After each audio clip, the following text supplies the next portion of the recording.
ഏതുയിരുളിലും തിരയുന്നു ഞാൻ. എന്താ ഇങ്ങനെ നോക്കുന്നേ?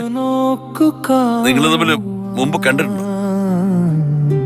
എവിടെയോ വെച്ച് കണ്ടിട്ടുള്ളത് പോലെ. എന്റെ മോളാ അലീന. മന്ദഹാസം എന്തെല്ലാം നോക്കണം ഞാൻ. താല്പര്യമില്ലെങ്കിൽ നോ പറയാനുള്ള ഓപ്ഷൻ ഇനിയും ബാക്കിയുണ്ട്. ഇല്ല, സ്റ്റാൻലി ജോസഫിനെ നിങ്ങൾ താഴ്ത്തി കെട്ടരുത്. എനിക്ക് മനുഷ്യരെ മനസ്സിലാകും, അവരുടെ അവസ്ഥകളും മനസ്സിലാകും.